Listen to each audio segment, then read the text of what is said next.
Sabe, quando a gente pensa em história da ciência, logo vem à mente algo meio distante, né? Cheio de teorias, dados. Mas e se a história de uma verdadeira revolução na psicologia fosse, na verdade, uma história sobre pessoas? Cheia de valores, de paixão e até de tragédia? Pois é exatamente nisso que a gente vai mergulhar agora. Essa é a surpreendente história por trás da terapia comportamental. Essa citação, que vem dos próprios criadores desse campo de estudo, já prepara o terreno para a gente. Olha só, não estamos falando só de experimentos em laboratório, não. A gente está falando sobre as vidas de pioneiros que literalmente arriscaram suas carreiras, que bateram de frente com o sistema e cujas jornadas pessoais acabaram moldando um jeito totalmente novo de entender o sofrimento humano. E essa nossa história começa com um problema. Um gigante que dominava o campo da saúde mental ali em meados do século XX. Vamos tentar imaginar o cenário. Se alguém procurasse terapia naquela época, a resposta era quase sempre a mesma. A psicanálise freudiana não era só mais uma teoria, ela era o modelo.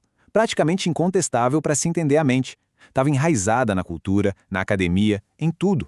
Só que por baixo dos panos tinha um descontentamento crescendo. Para um grupo de psicólogos, essa abordagem parecia mais filosofia do que ciência. Eles começaram a questionar, ok, mas cadê as provas? Onde é que estão os dados? A frustração era com teorias que, no fim das contas, não podiam ser nem provadas nem refutadas.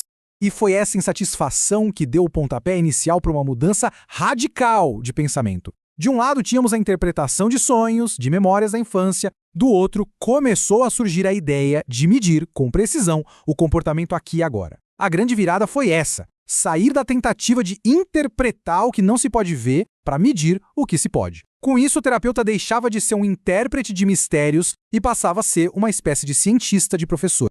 E é nesse clima de insatisfação que surge nosso primeiro pioneiro. Um cientista super metódico que teve a ousadia de aplicar a teoria do aprendizado diretamente no sofrimento das pessoas. Joseph Wolpe, ele não era um terapeuta tradicional de jeito nenhum. A formação dele em química deu para ele uma mentalidade muito rigorosa, sabe? Baseada em dados. E os valores dele, que foram moldados pela história da família, o levaram a buscar jeitos de ajudar os outros e de desafiar sistemas que simplesmente não funcionavam. Ele olhava para o sistema terapêutico da época e via algo que precisava de uma reforma científica. E ele, com certeza, chutou o formigueiro. A reação foi imediata e bem forte. Imagina, apresentar dados, medir resultados, basear a terapia em experimentos de laboratório, isso era visto quase como uma heresia. Mas para Wolpe e para os seus aliados, era simples, era só a aplicação do método científico. E a joia da coroa do trabalho dele foi essa aqui: a dessensibilização sistemática. É uma técnica, nossa, super elegante e lógica. Primeiro, a pessoa aprende a relaxar profundamente. Depois, ela cria uma espécie de escada dos seus medos, do menor para o maior. E aí, finalmente, ela sobe essa escada na imaginação, um degrau de cada vez, sempre mantendo aquele estado de relaxamento. A lógica é que é impossível estar relaxado e apavorado ao mesmo tempo. Era um jeito de desmontar uma fobia, sabe? Peça por peça. O trabalho do Wolpe estava fazendo barulho, mas o movimento ainda não tinha um nome que unisse todo mundo. Isso ia mudar graças a outro personagem fascinante, um cara cuja vida parece até roteiro de filme. Vamos conhecer ele e ver como essa história se desenrola. Esse é Ogden Lindley. A vida dele foi marcada pela invenção, por uma tragédia familiar terrível e pela experiência de sobreviver a um campo de prisioneiros de guerra. Essa mistura de engenhosidade com resiliência preparou ele para ter um olhar único sobre os problemas humanos. E aqui está a chave para entender o Lindley. Essa pergunta do pai dele se tornou o mantra da vida dele. Não aceite as coisas como são, não presuma, investigue, teste, descubra por conta própria. É a essência do pensamento científico, só que ensinada não numa sala de aula, mas na relação de pai e filho. E aí, trabalhando num hospital, o Lindley se deparou com um problema bem prático. O nome técnico do projeto do Skinner, Análise Experimental do Comportamento, assustava a equipe, as famílias. Então, com aquele espírito prático dele, ele fez o que um bom cientista faria: coletou dados. Ele testou vários nomes e descobriu que terapia comportamental era o que as pessoas aceitavam melhor. E assim, o nome do movimento não nasceu de um debate teórico, mas de um teste de marketing, basicamente. Mas o Lindley foi além de só dar um nome. Ele queria um jeito de desmontar qualquer comportamento para entender ele cientificamente. Foi aí que ele criou a equação operante, que basicamente trata o comportamento como um problema a ser resolvido. A equação tem partes bem claras: o gatilho, a ação, a regra e a consequência. Isso transformou a terapia numa ciência de resolução de problemas. Para ficar mais concreto, vamos ver um exemplo. O gatilho, ou o evento programado, é a luz acesa. A ação, o movimento, é puxar a alavanca. A regra, ou o arranjo, é a cada 10 puxadas. E a consequência, o evento arranjado, é o doce. Simples, né? Mensurável e super claro.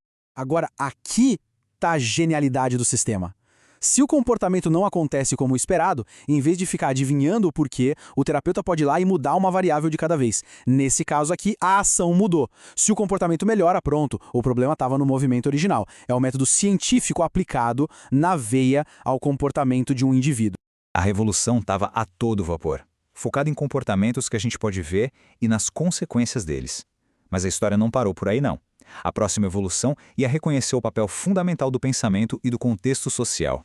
Então, entra em cena Albert Bandura, que abriu o campo de visão. Ele argumentou que essa visão de estímulo-resposta era incompleta. As pessoas aprendem, e muito, só de observar as outras, o que hoje a gente conhece como modelagem. Nossas mentes não são caixas pretas passivas. Elas estão ali o tempo todo processando o mundo social à nossa volta. O Bandura trouxe as peças que estavam faltando nesse quebra-cabeça. Tudo começa com a modelagem, que é aprender com os outros. Mas a gente não para aí. A gente desenvolve padrões pessoais e usa a autorregulação para se manter no caminho certo. E qual é o motor que move tudo isso? A autoeficácia, aquela crença fundamental na própria capacidade de conseguir fazer as coisas. A cognição, o pensamento, estava de volta ao jogo. Tá, mas e aí? Qual o legado que ficou de todos esses pioneiros e suas ideias revolucionárias? Bom, dá para resumir tudo numa filosofia central. O verdadeiro teste de uma teoria é se ela funciona na prática, né? E nisso, a terapia comportamental brilhou.